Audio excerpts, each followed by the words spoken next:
there are people who should be bringing their problems to Jennifer and some of our other staff members, and they don't because they don't want to bother anybody or whatever, or they figure you guys are busy, which you are, but that's what you're there for. Or Right. there are people who are just the opposite, who like bring every problem they have to you, right? And You. if you're one of those people, you know who you are, right? So, and Jennifer knows who you are too, by the way. But the reality is we could all benefit from understanding one of the categories that we're going to look at here at the beginning of our examination of Lurianic Kabbalah.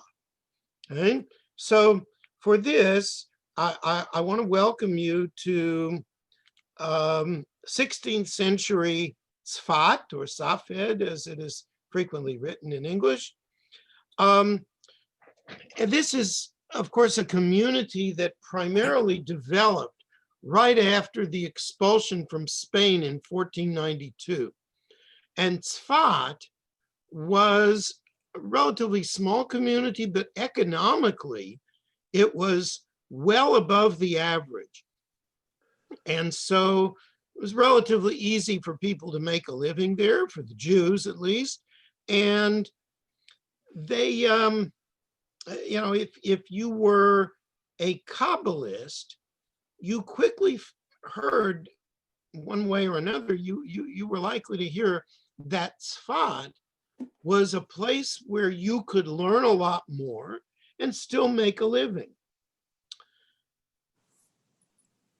So Lurianic Kabbalah is called that because one of the chief teachers of Kabbalah in Tzfat was a fellow by the name of Isaac Luria. We'll talk about him a little bit later. But in order to understand some of the texts we're going to look at, have to give you an introduction to a few particular terms here. The first one is tzimtzum, okay? Tzimtzum literally means withdrawal, contraction. And the reason this is important is because Lurianic Kabbalah suggests that this is what God did in creating the universe, right? You were probably taught at a certain point that God is everywhere. So that creates a problem. If God is everywhere, then where is there room for you and me, right? There's not enough space. God takes up all the space in the universe. Kabbalah suggests that God contracted God's self so as to make room for the physical universe and indeed for all of us to exist. Okay? This idea is a very important part of Lurianic Kabbalah. The idea that while God, in theory at least, is everywhere, God withdraws into, contracts himself away. And one of the good things about that is it makes space for you and me. The bad part about it is it also makes space for some aspect of evil to exist and even to flourish. But that's a consequence, a necessary consequence of the reality of Tzimtzum, where God does not fill the entire universe. Right? Notwithstanding the fact that, we say in our prayers, Baruch Kavod Hashem Mim Komo, blessed be the glory of God from his place. And what is that? Well, God dwells everywhere, except Maybe not. Okay? There are contradictions and there's plenty to debate about this. But in order to really participate in the debate, you have to understand the concept. A second concept has to do with the Lurianic myth about the creation of the universe. In the beginning, there was light. There was brilliant and powerful light, which God sent through the Sphirot all throughout the universe. But the light was contained in certain vessels. And those vessels sometimes proved not to be strong enough to hold this powerful light. Okay? And so the vessels shattered and the divine light was scattered about all through the universe. This is what is called Shvirat HaKelim, the breaking of the vessels. It's kind of the great tragedy of the nature of our existence in the universe. That the divine light, which was supposed to make the universe perfect, couldn't be sustained, couldn't be supported, couldn't be everywhere. But one of the things that we do, our job as partners of God, is to try to find those shards of light that are, holy light that are scattered around the universe, and lift them up and restore them to their proper place. Doing this is referred to as tikkun, as repair. Right? Now, you've all heard the phrase tikkun olam, repairing the universe. But this is, more a technical term for what happens when we restore the divine light to its proper place. What we do down here has a mirror effect up here in the cosmos. So tikkun performed properly at our level has an effect in the divine world as well. Let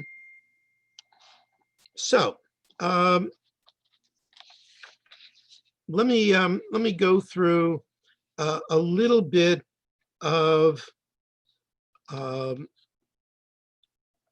other material here. This community in Tzfat is not like any other community that ever existed in Jewish history. Salman Schechter described it this way. He said it was essentially spiritual in its character, made and developed by men living lives purified by suffering, many of them either survivors or second generation survivors of the dispersion from Spain, hallowed by constant struggle after purification and holiness. Now, there is some emphasis in this group on ascetic behavior, on different kinds of self-denial, but the big emphasis there is on the need for repentance and for ethical purification. Right? There's also tremendous emphasis on achieving joy within the religious life, right? That, when you celebrate Shabbat, it has to be a celebration.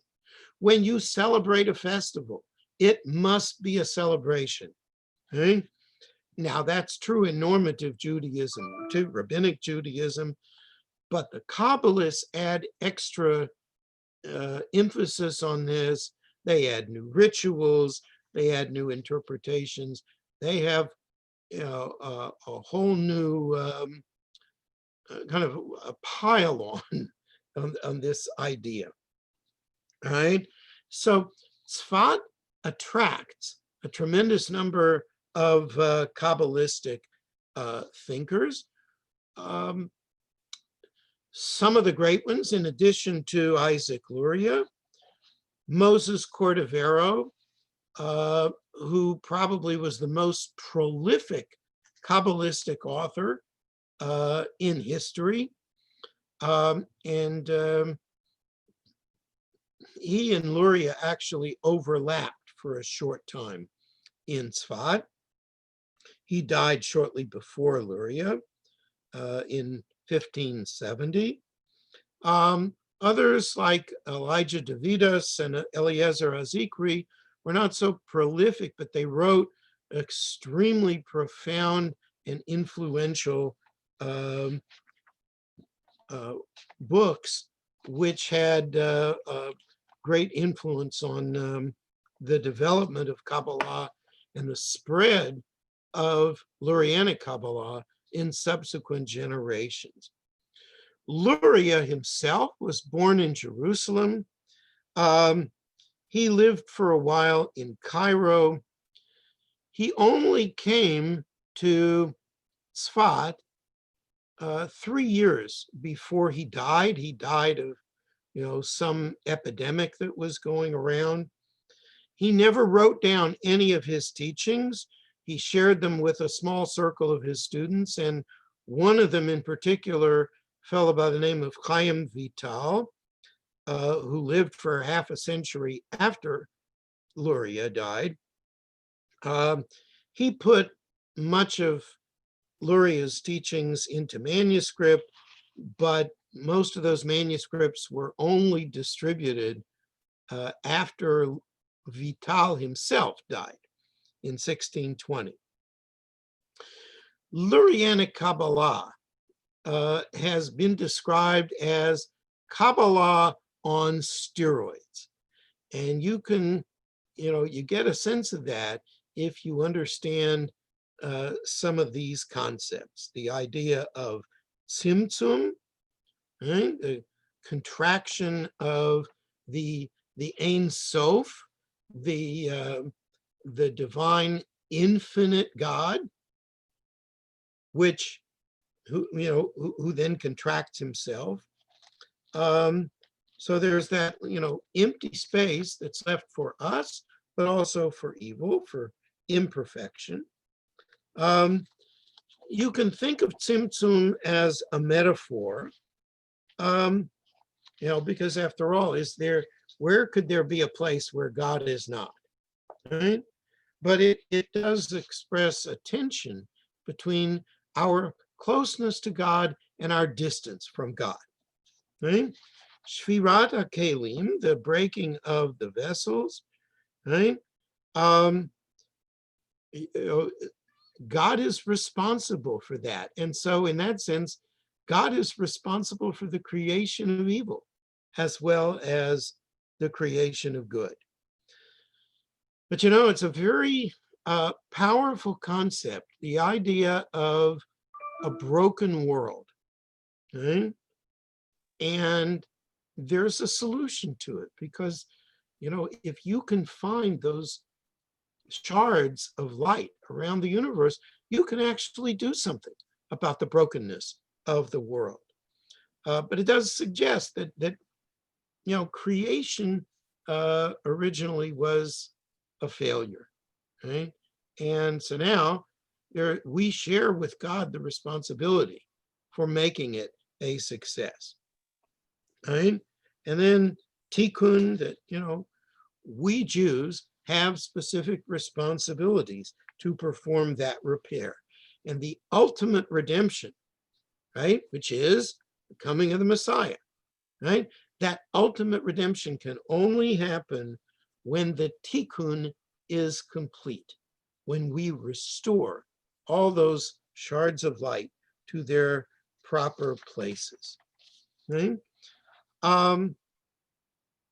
It's true that, mainline Kabbalah, as it existed before Tzfat, did give a lot of power to Jewish people, right? We were the ones who sort of knew the pathway in the cosmos, and the higher level, and the level of the Sphirot, as we talked about last week. Okay? Lurianic Kabbalah adds to the urgency of achieving this goal of putting everything back into its proper place and then making the world ready for the coming of the Messiah. Right? So, as with mainline Kabbalah, for those of you who took the course last year, there's this notion of fulfilling the divine need, that God needs us. God needs our help to repair the world. So we human beings have great responsibility and also great power, potentially. We're able to help with that. The last concept I want to add here, which is a little bit subsidiary to the others, is this notion of Adam Kadmon, the macro being. Right? So in Lurianic teaching, the Sphirot and everything that comes from the creation, from the light of the infinite God, the Ein Sof, it's just, it comes together and it forms this body called Adam Kadmon. Right? So the first human being was a miniature form of Adam Kadmon. He wasn't, completely a fully physical being, but he had parts from all the different Sphirot, which would have allowed him to, redeem the sparks from the material world and accomplish the tikkun. But, sin gets in the way of all these big goals. And what happened to the original Adam, right? Well, right out of the gate, Adam sins, right? And so he doesn't have the capacity anymore to carry out this plan. So every person now has to achieve this tikkun.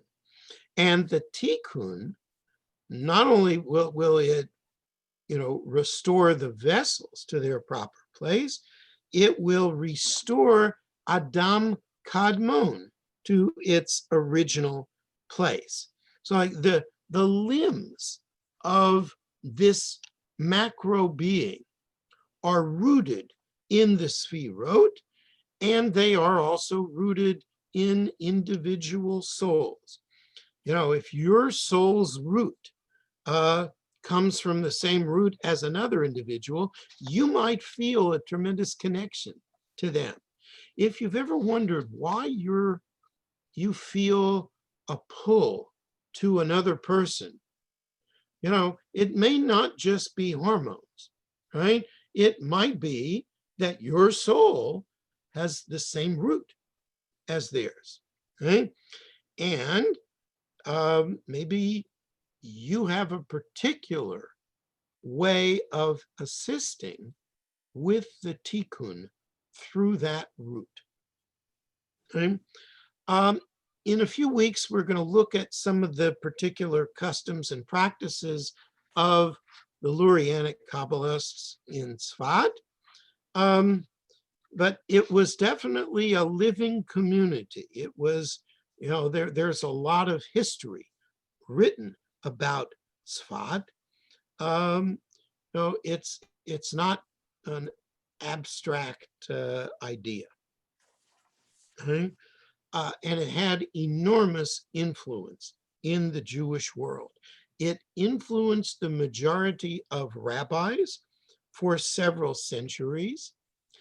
It also played an important role in the development of the Sabbatean movement in the 17th century.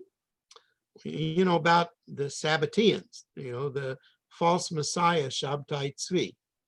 Right? We'll talk about him later on down the road. Right? Lurianic Kabbalah also had a significant influence on the beginning of Hasidic thought, which we'll come to hopefully in the spring. Right?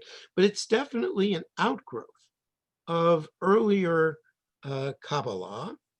The key concepts that I've mentioned here, some of them are very much around even before Luria kind of brings them together into one system.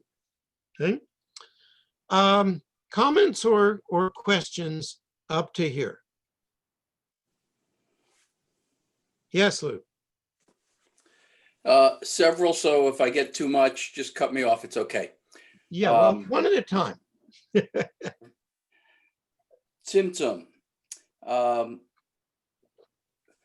Did Luria really think that God withdrew himself physically or spiritually, or is it a metaphor? Did he think it was a metaphor?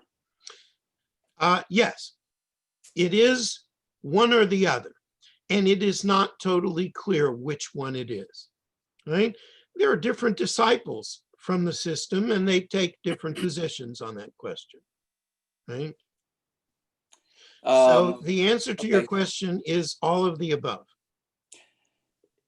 If Tzimtzum created a vacuum and allowed sin to enter the world,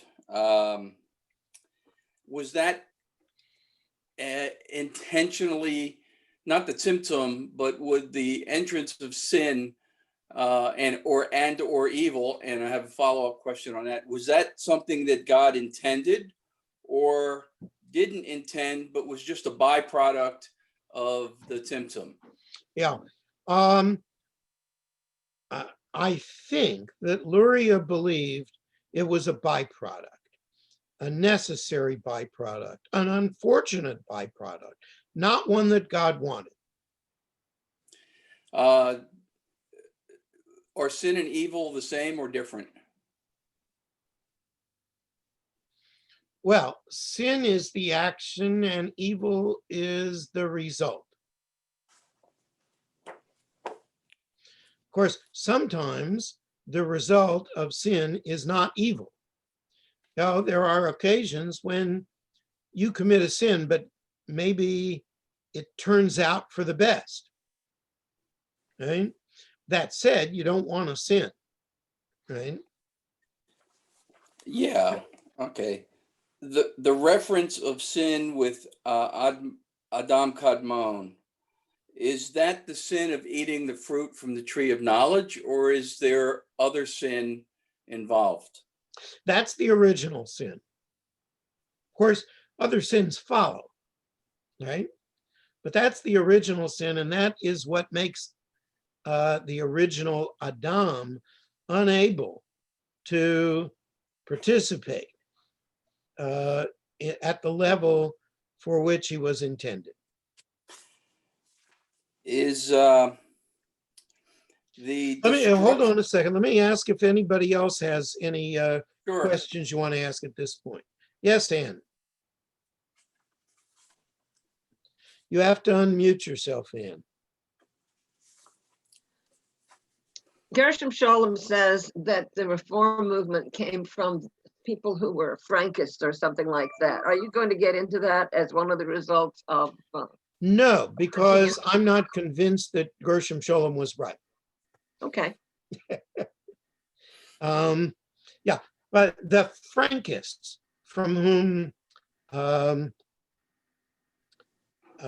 whom Anne is speaking, the Frankists were a movement that partly came out of Sabbateanism and also came out of this very strange individual, named Jacob Frank, who himself sort of seemed to be a false messiah, and who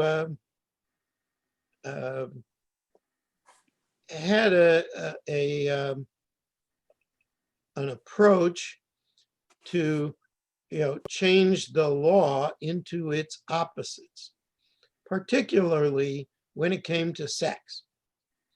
Okay.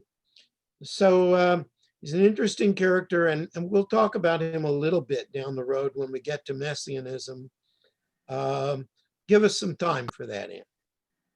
Okay. Other questions? Rabbi, you mentioned you meet someone sometimes and you feel like you have some kind of a connection, and you talked about the idea of coming from the same root. Can you expand on that a bit? So this is one of the theories of Lurianic Kabbalah. Every person's soul is rooted in some aspect of one of the Sfirot. But that's your soul root.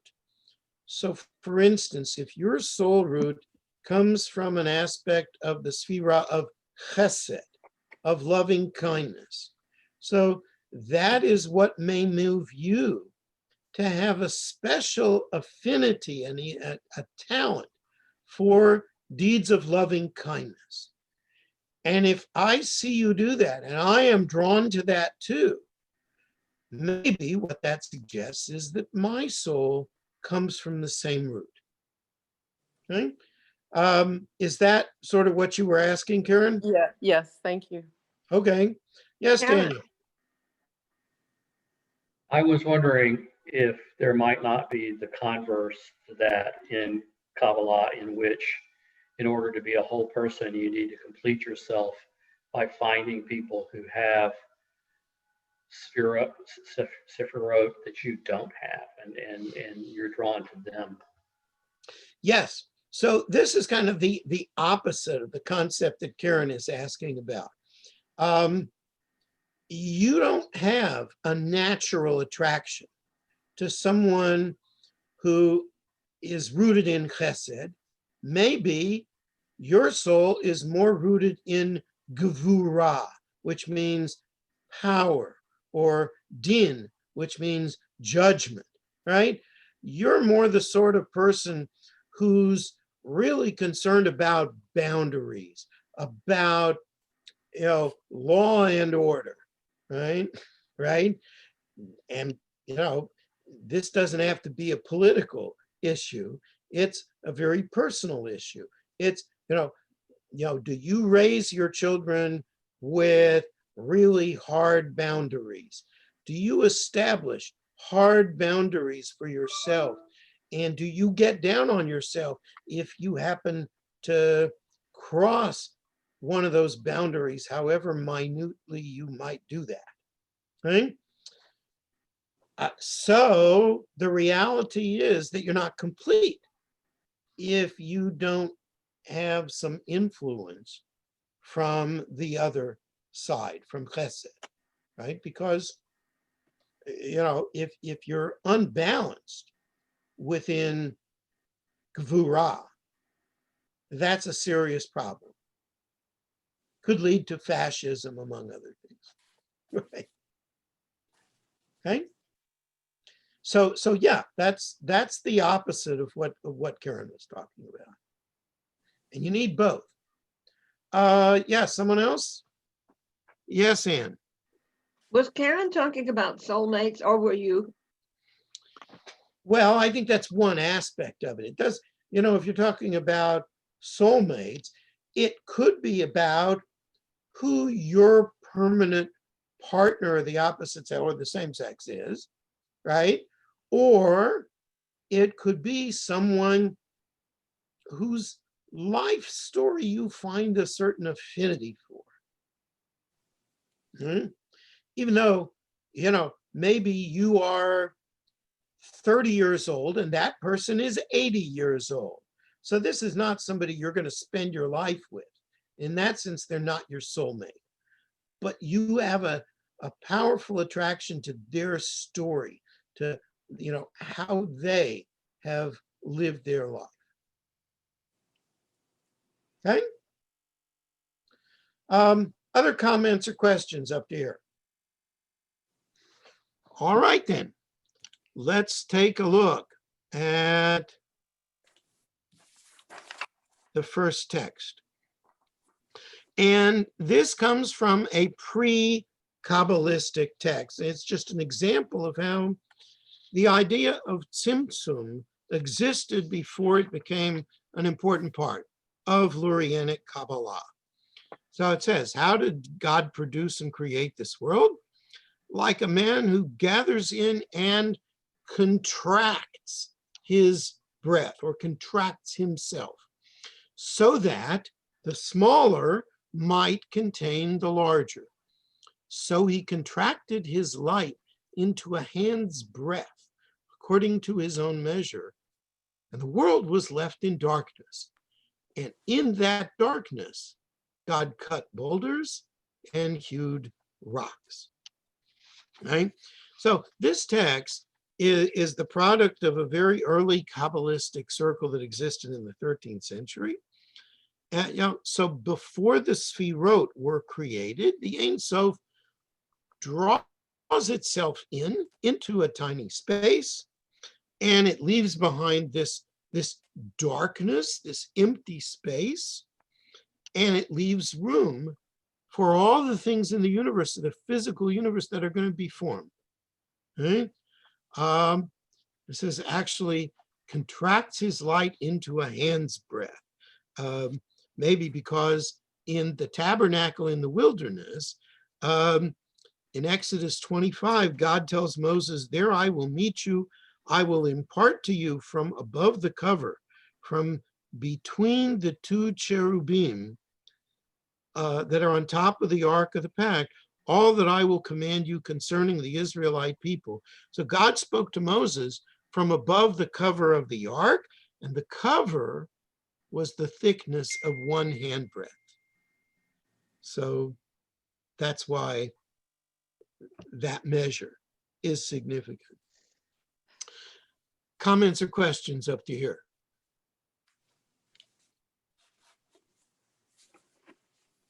Okay, let's look at the second text. Okay, these next two texts come from Vital's teaching, which is really, kind of the mediation of the teachings of Luria. So he starts out here, know that before emanations began, or any creatures were created, there was a supernal light filling all being. It was simply everywhere. There was no empty space. You might think of it as thin air or ether, yet from this simple light of Ein Sof, the infinite from which everything comes, all being issues, it has neither beginning nor end. Everything was this one simple, equally distributed light, and this light is called Ein Sof. There arose in his simple will the desire to create worlds and produce the emanations in order to bring about God's perfect works and names and attributes. And this thought was the reason for the creation of everything. Whereupon the Ein Sof contracted itself, leaving only a point within the center of the actual light. So that little point there, it's a little off-centered, but you get the idea. Right? This is the point into which the Ein Sof contracts itself. Right? But the light was also withdrawn toward the edges that surrounded the central space. What now remained was an empty ether, void of everything, extending from the point in the center to the edges. Okay? So there's just that point, and everything else is the empty space within the cosmos. This Tzimtzum was distributed equally around that empty central point, so that this emptiness is completely circular. There were neither corners nor angles. The Ein Sof contracted itself so that it was a perfect circle, because the light of the Ein Sof needed to be equidistant in all directions. As we know from geometry, there is no form more perfect than a circle. Not the case with the form of a square, which has protruding angles, triangle, similar forms. Therefore, the self-contraction of the Ein Sof had to be a perfect circle. There is another reason that has to do with the emanations that in the future were intended for that empty space. The idea is the emanations would be in the form of circles. In that way, all would be equally close to and joined with Ein Sof, surrounding them all equally. And they could receive from Ein Sof the light and the shefa, the flow they require from every direction equally. This would not be the case where the emanations square or triangular or the like, because they have irregular protruding corners, which would mean that some parts would be closer than others and would then be unable to receive the light of Ein Sof equally at the same time. And thus, after the Tzimtzum mentioned above, there then remained an empty space, an ether void in the middle of the light of Ein Sof. Now, at last, there was a place able to receive the emanations, which could draw down the light of Ein Sof, a single straight line of light. So, remember, the Ein Sof is by definition infinite. So, its light fills all space, cannot be closer to one point than another, hence all this emphasis on the circle, right? And then it decides to create something different, which would recognize its reality. And then it has to withdraw and leave an empty space for everything that is created, right? You know, wherever there is God, there cannot be any creatures, because they would be overpowered by God's majesty and, you know, as it were, they would be swallowed up into God's being. The Ein Sof is perfect, right? So everything it does follows perfect form. Hence, again, this strong emphasis on the circularity of it, right? Some terms, before and after, above and below, shouldn't take those literally, because all this activity takes place outside of what we understand to be time and space. Right? So I'm going to guess that you have some questions at this point. Yes, Daniel. Just briefly, remind me the definition of an emanation. Emanation, meaning something that comes forth from the divine. Okay, I mean, theoretically, you know, an emanation could be my voice speaking from within me, right? But when we use the term emanations in Kabbalah, we're talking about that which emanates from God, right? So we're probably talking about the Sfirot or something within the Sfirot. Okay. It's not the physical world then. Well, it could be contained within the emanation, right? Because after all, the physical world has to come from somewhere, right? Okay. Thank Yes, you. Ann. I am confused. How can Well, there you have be- to get in line for that, Ann. This is Kabbalah. How can you talk about filling all space when space hasn't been invented yet? And how can you talk about a circle when you're talking about infinity and extending forever outward? Try not to take it too literally. That's my advice to you.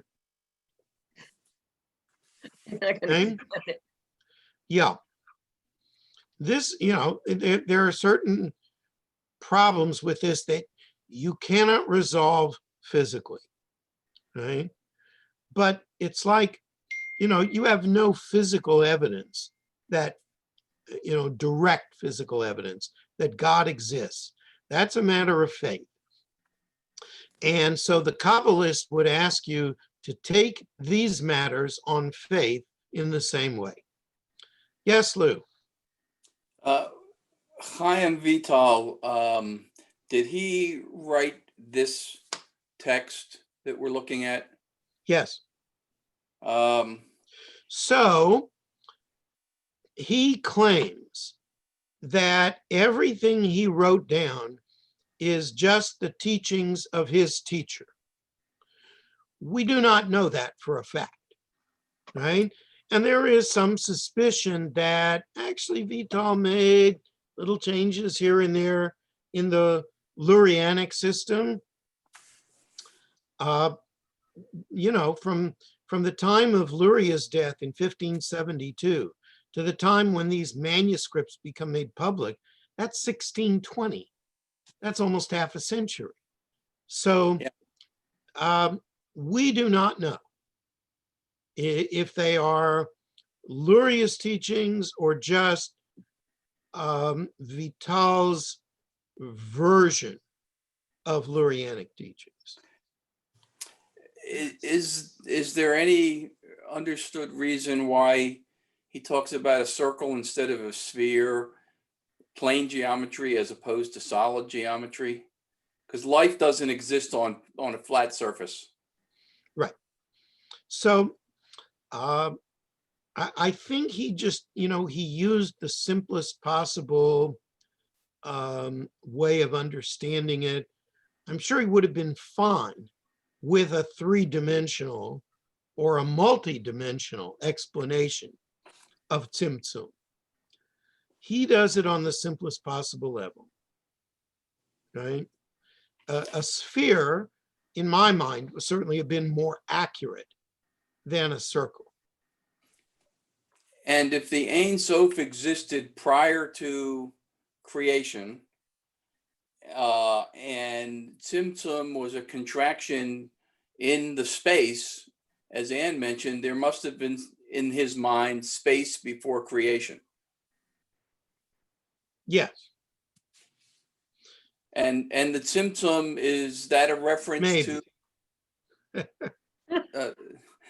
Tzimtzum is a reference to the statement in Bereshit that the I don't know, did it say the world was dark and void? Tohu Yes. vabohu. Yes. Tohu vavohu, formlessness and void. Okay. So, in other words,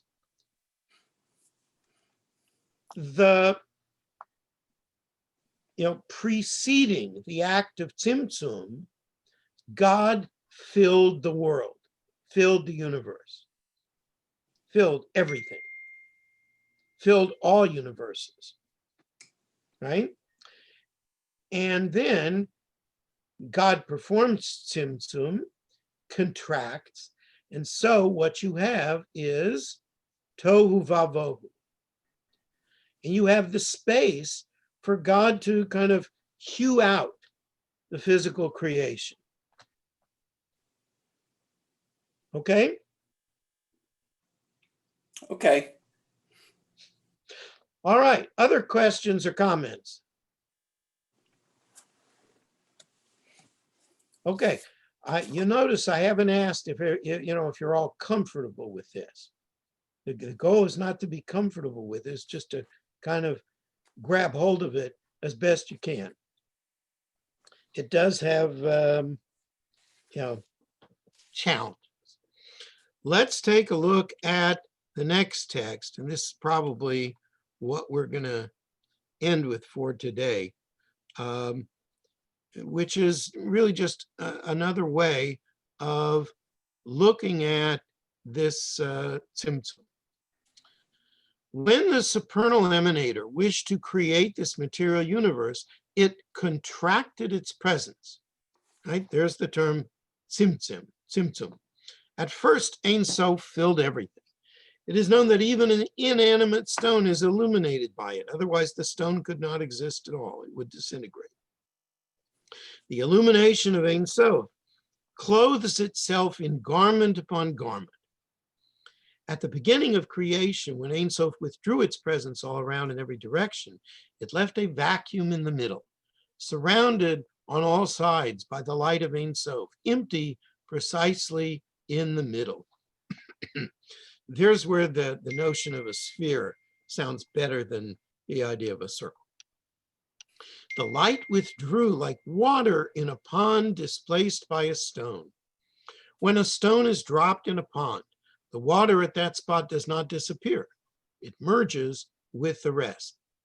So the withdrawn light converged beyond and in the middle remained a vacuum, then all the opacity and density of judgment within the light of Ein Sof, like a drop in the ocean, was extracted.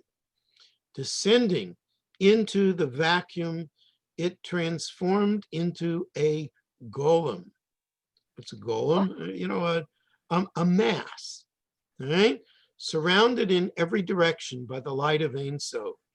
Out of this mass emanated the four worlds: emanation, creation, formation, and actualization. We will come to this notion of four worlds some months down the line. For in its simple will to realize its intention, the emanator re-illuminated the golem with a ray of the light withdrawn at first, not all of the light, because if it had all returned, the original state which would have been restored, which was not the intention.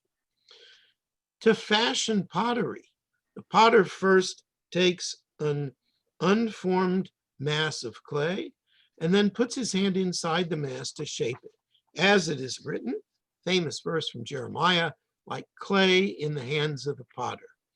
Okay? It's in one of those hymns that we sing on Kol Nidre night.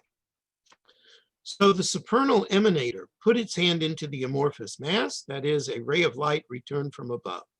As this light began to enter the mass, vessels were formed. From the purest light, Keter, next Chochmah, then Bina, and so on through all 10 Sfirot. Since Keter was the purest and cleanest of all the vessels, it could bear the light within it, and it was not broken at all. But Chochmah and Bina, though more translucent than those below, were not like Keter. Not having its power, their backs broke, and they fell from their position. As the light descended further, 6 points appeared, 6 fragments of what had been 1 point of light. Thus, the vessels shattered. Their spiritual essence, the light, ascended back to the mother's womb, while the shattered vessels fell to the world of creation. When the light emanated once again, repaired, arrayed anew, it extended only to the end of the world of emanation. Emanation denotes this extension of the light of Ein Sof during the time of regeneration. Emanation consists of 5 visages. These visages are reconfigurations of the points of light, capable now of receiving the light, so that no shattering occur as at first. Below these visages, the light of Ein Sof appears only through a screen. As when you sit in the shade, though the sun does not shine on you directly, it illuminates the shaded area. In a similar manner, the light of Ein Sof illuminates the world of creation through a screen indirectly. All right, so there's a ton of material here that requires some explanation, right? We saw before Tzimtzum, the Ein Sof illuminates and it influences everything. Tzimtzum, pulls back that light of Ein Sof into this little circle, this sphere, the point which is equidistant from the vacuum in the center at the edges of the sphere. Judgment enters into this discussion. Why does it move? Why does that move from the Ein Sof into the vacuum? No, it's not just the sphira of judgment, din, right?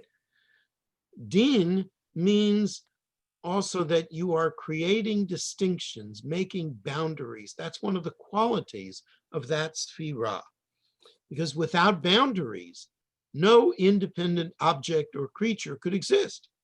Right? Couldn't be distinct from anything else. Now that has some obvious good consequences, right? Daniel Bissonette, you get to be an individual.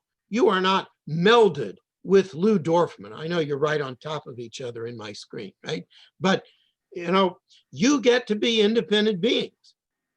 And you probably both think that that's a good thing, right?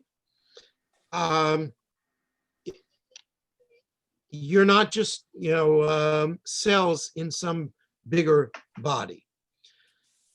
But at the same time, you are also connected to each other as you are to everything else in the universe, right? If we don't recognize that we are part of something bigger than ourselves, and that we're connected to every other being through our having been created by the will of Ein Sof, that's problematic too, right? Because we don't recognize our own divine selves. So for us to exist, that connection has to descend into the vacuum, right? So then it forms into a mass, and this is what we referred to before as Adam Kadmon, the macro being, right? The original matter from which everything is created, right? It only gets a ray of light from the Ein Sof, which gives you light, not enough to return you to the original state, but it descends into the material world. And so, like everything else in the material world, it deteriorates, and it is also subject to evil. So this is an example of how Lurianic Kabbalah can deal with evil, which we're going to come to in a couple of weeks. Okay. I'm about out of time. There's more to talk about with this, but for the moment, let me just ask if anybody has any questions at this point. Is there anyone who doesn't have any questions at this point? Any specific questions? Let's put it that way. All right, formulate those questions, and we'll try to begin with some of them next week. Okay? Thank you all very much. See you then. Thank you. Thank Thank you, you. Rabbi. Thank you. Thank you, All Rabbi. right. Good classes, Rabbi. Thank you. Thank you, Jennifer.